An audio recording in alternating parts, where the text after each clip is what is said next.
Hey guys, what's up? Welcome back here to today's edition of Intuitive Angling, and really appreciate you guys coming by the channel to watch today's video. Really appreciate that.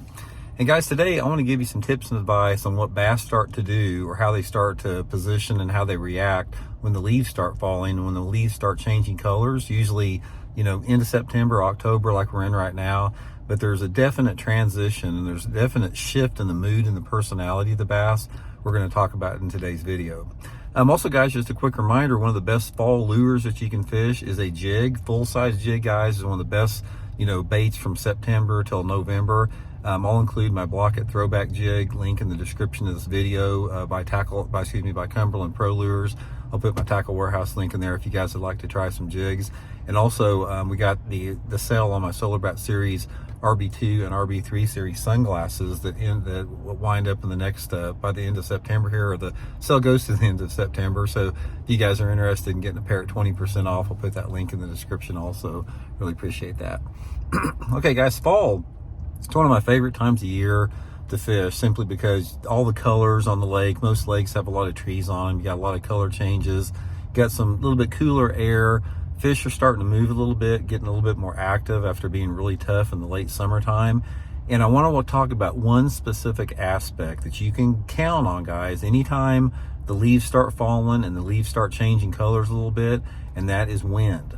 Guys, when you first start seeing that and you first start having the leaves fall and the associated shorter nights, shorter daylight hours, a little bit cooler evenings, a little bit cooler nights, wind becomes a critical factor for about the next 3 or 4 weeks. I don't know what it is about it. It's just one of those mysteries of bass fishing, but you really need to key in on wind when you're fishing, when the leaves start changing. Now, my favorite way to fish in the fall time, guys, I don't ever mess with fishing with deeper water. I'm strictly fishing shallow water, usually water less than 10 feet deep, based upon the water clarity that I'm fishing. And when those leaves start turning, this is the time to pick up your moving power baits. Probably my favorites are a glide bait, a swim bait, a spinner bait, a crank bait, something like that is really, really good. And also the jig, even if the wind's blowing, guys, or something about the jig will activate the wind will activate those jig fish in addition to those moving baits. So my main focus when the colors start changing is I'm looking for those windy banks.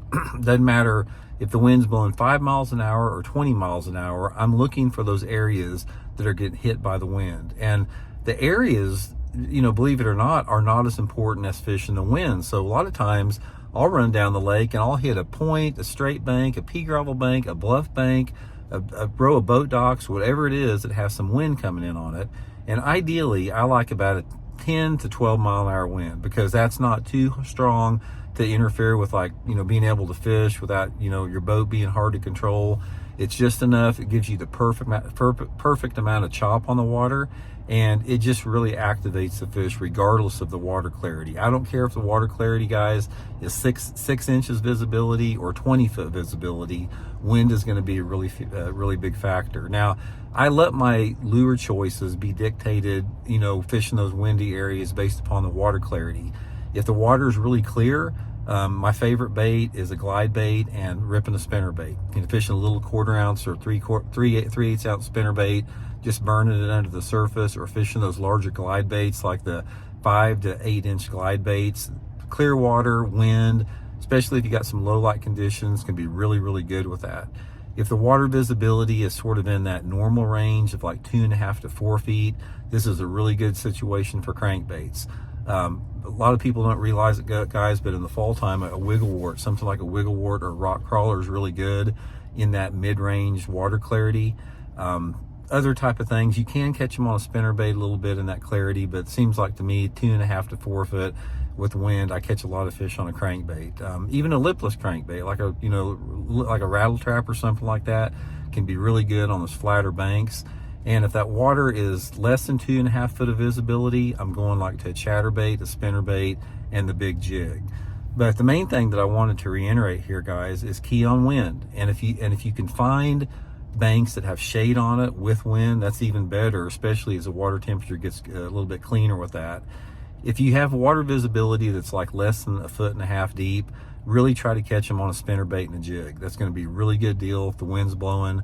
And like I said, my favorite way, guys, if you could give me one scenario for October when those leaves start falling off the trees, give me like a 6 or 7 inch glide bait, a little ripping spinner bait, and I'll be hitting those windy banks, you know, rocky banks, points, bluffs, all that type of structure. It's just a really good way to catch them, you know, from now up until that water temperature starts to get down in the mid 50s or something. So anyway, guys, hope it helps out. We'll talk later.